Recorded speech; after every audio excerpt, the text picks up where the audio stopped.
There is a voice in your head that sounds exactly like you. It uses your name. It speaks in the first person. It knows every insecurity, every fear, every soft place to press. And your whole life, you have never once doubted it. You've taken it as your own thoughts, your own judgment, the truest thing you know about yourself. But what if it wasn't you at all? What if the voice you've trusted most, the one that tells you you're too much and not enough, somehow both at once, was handed to you so long ago that you never learned to tell the difference? Today, I want to talk about that voice, where it came from, what it has cost you, and what it means to finally hear it clearly enough to ask, whose voice is this? Because the moment you can ask that question is the moment everything begins to change.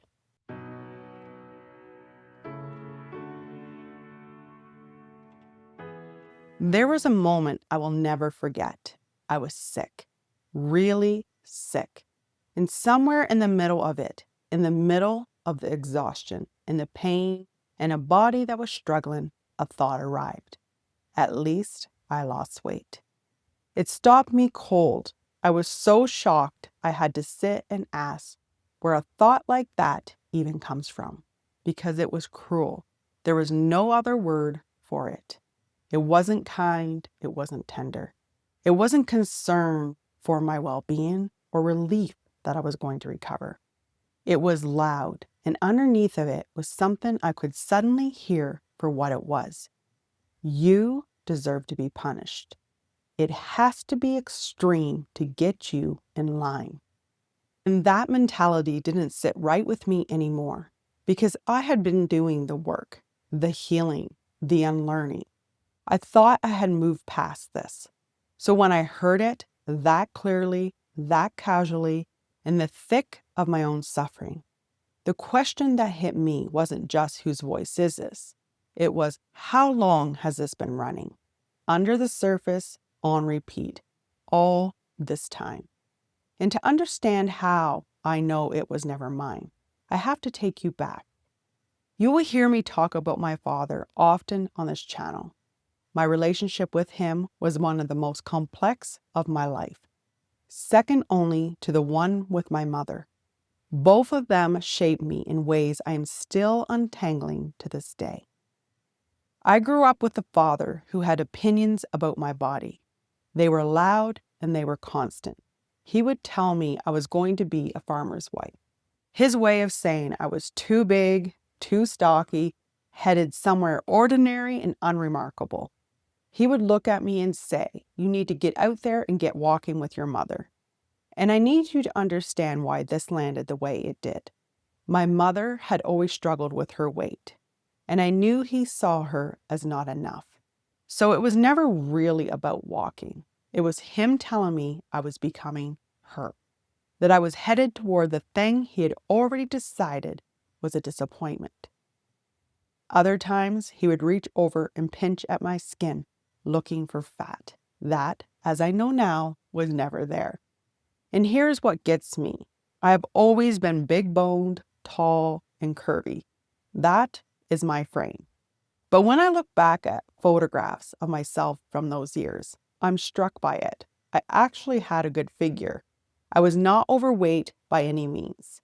I even remember being sick with the flu and my mother coming to school to pick me up, and a teacher pulling her aside in the hallway, worried about how gaunt and hollow I was starting to look. And you can see the programming in that. I was sick. Being sick had made me thinner. And thinner was a thing people noticed. The thing that got worried over. The thing that got seen. Somewhere in there, a quiet equation got written into me. Sick means weight loss. And weight loss is a thing that matters. But it did not stop with my father, because I was also raised inside a religion that had its own opinions about my body, because I was a woman. And the message there was the same, that my body was too much, that it was something to be ashamed of, something to be covered, hidden, kept from view, in case it was seen and became a problem. So think about what that does to a child. At home, a voice telling me my body was too big, and all around me a teaching that my body was too much, too tempting, too shameful, too dangerous to simply exist. Two different authorities, the same verdict. There's something wrong with your body, and it is your job to shrink it, hide it, apologize for it. And it went deeper than all of that, deeper than my body and weight. Because many years ago, just once in my adult life, I was overwhelmed, worn down to nothing. All I wanted was to be taken care of, to rest, to be comforted the way a mother comforts a child, held and told it was okay to stop. And in the depths of that aching, a thought surfaced. Quiet, almost matter of fact. If I were sick, then I would be nurtured. Then someone would come. Then I would be allowed to be cared for. Only if I was sick. Only if I was suffering. And I was dumbfounded, because what that thought had apparently believed my whole life was that I could not simply ask for care. I could not just be tired or human or in need. I had to earn it through suffering. I had to be visibly broken before I was allowed to be held. That being enough on an ordinary day was never quite enough on its own. And that is what this programming does. It doesn't just tell you you're not enough. It quietly rewrites the terms of your own worth. And here's why I am telling you all of this. Because I know I am not the only one. Maybe it wasn't a father. Maybe it was a mother, a coach, a church, a culture, a magazine, a single sentence someone said once and never thought about again. But somewhere, someone handed you a verdict about your worth or your enoughness, and you were too young to hand it back. So you kept it. You locked it in as truth. You started saying it in your own voice. I did not see that girl when I looked in the mirror. I saw what I had been taught to see. And so I went to war with my body. For most of my life, that war was quiet and relentless. In my teen years, I starved myself trying to stay thin enough. I would look in the mirror and imagine cutting away flesh that was not there. I rejected my body. I made it my enemy. I treated it like something defective, something wrong, something that needed to be fixed before it could be acceptable.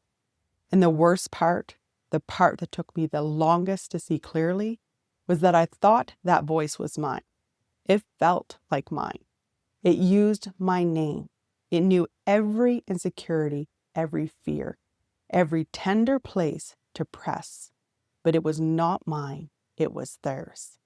A little girl had absorbed the voices around her so completely that she could not tell the difference between what she had been told and what she actually believed about herself.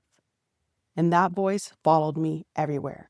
Into dressing rooms, into special events, into the mirror every single morning, into the most private moments of my life that no one else ever saw. That is how completely a borrowed voice can take over until you never once question whether it's telling the truth. And then one day, it was mirrored back at me. I was in the changing room trying on clothes, and I had my toddler with me. And she stood in front of the mirror and she patted her little tummy. And she said again and again, "I fat, I fat." I froze. It was like being punched in the gut, like the floor dropped out from underneath me. Because I understood in that one horrifying second exactly what was happening. I was programming her. The voice hadn't stopped with me. It was already reaching for her. Already climbing into a body that had done nothing wrong and was too young to hand it back, exactly like I had been. I carried that war for years, and now I carried something heavier alongside it, the guilt of what I was handing her. But I still didn't have the tools to reshape my own thinking. Not yet. And that is where it begins, for me, and what I would guess for you, and for just about anyone who has ever lived. Because I don't think there is a single person alive who hasn't carried some version of this voice. And that is exactly what makes it so hard to see.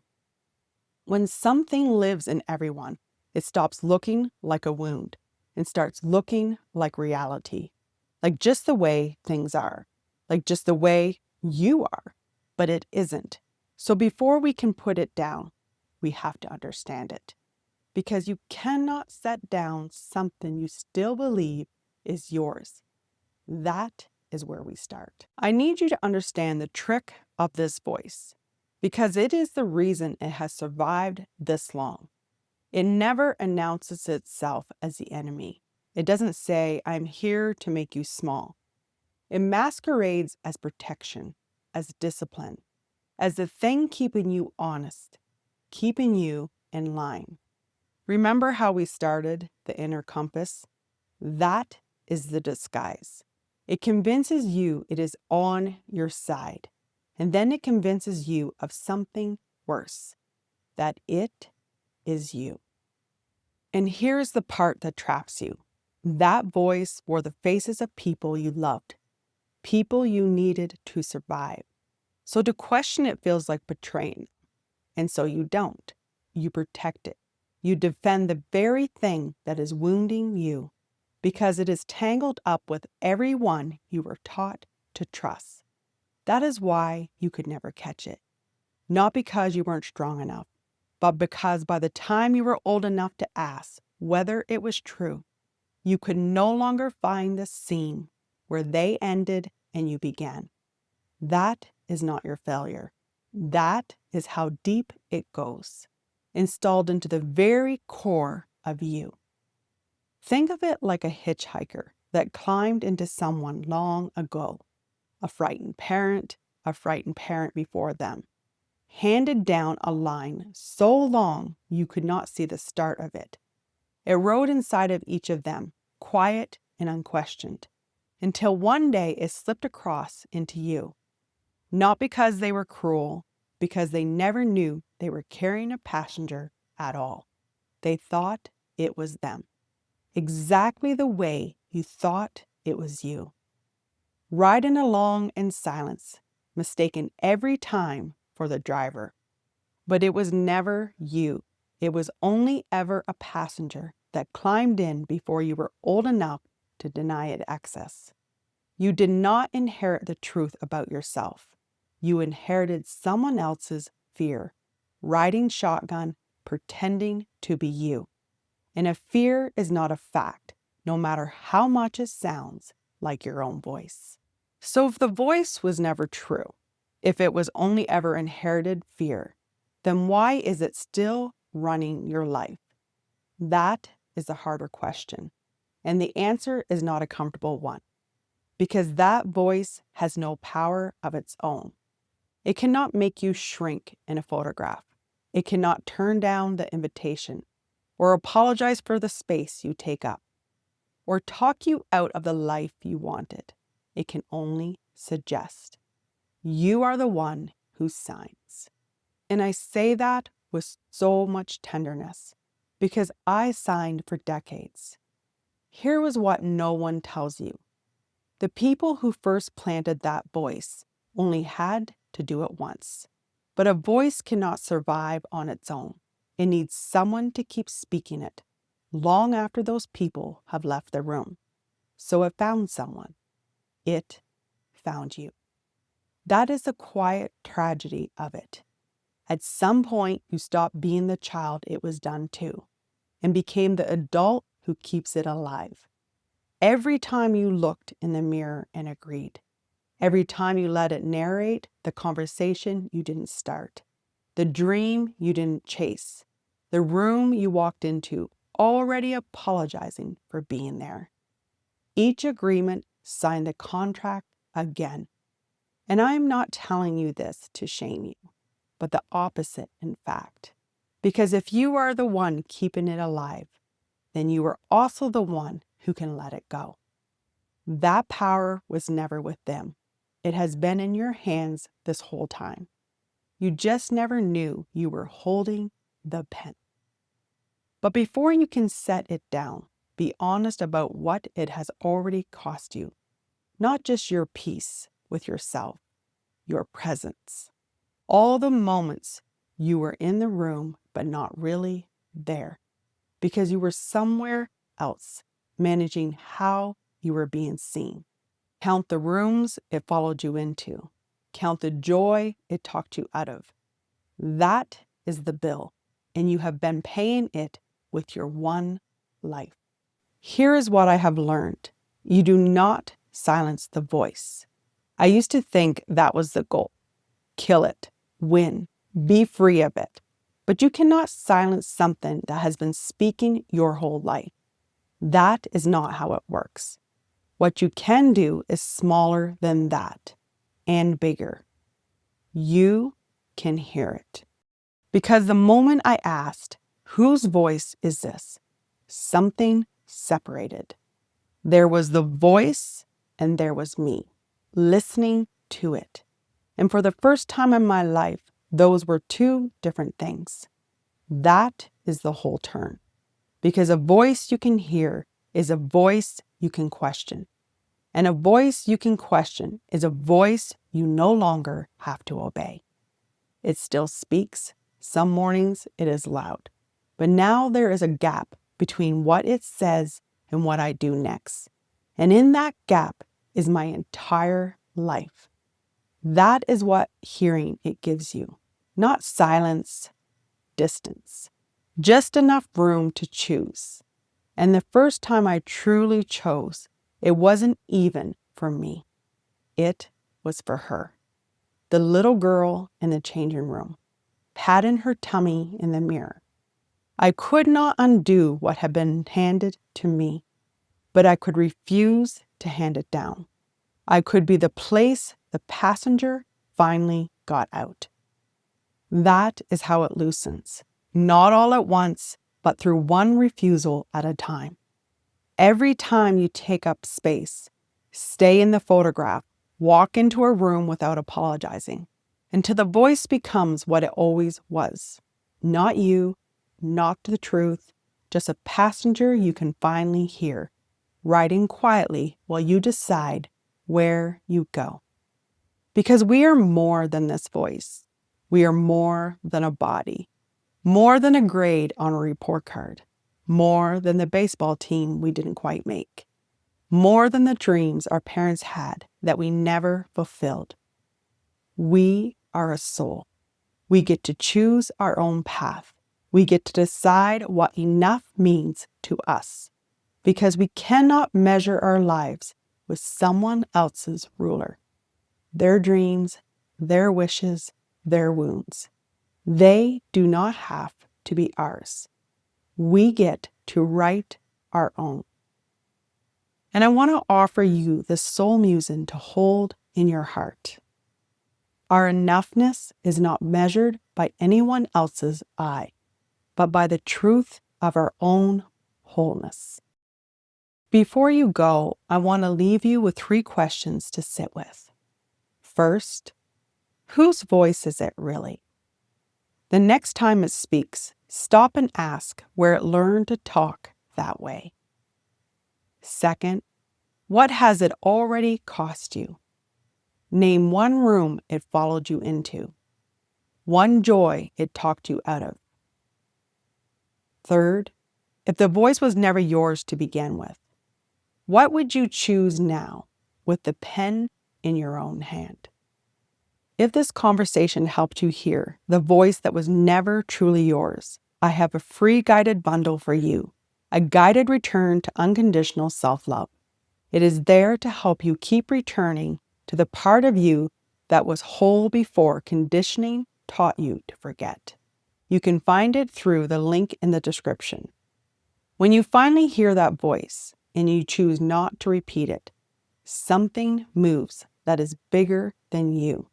You begin healing in both directions at once. Backward for the child you were, who only needed to hear they were enough. And forward for the ones who will never have to inherit what you set down. That is the quiet, sacred work.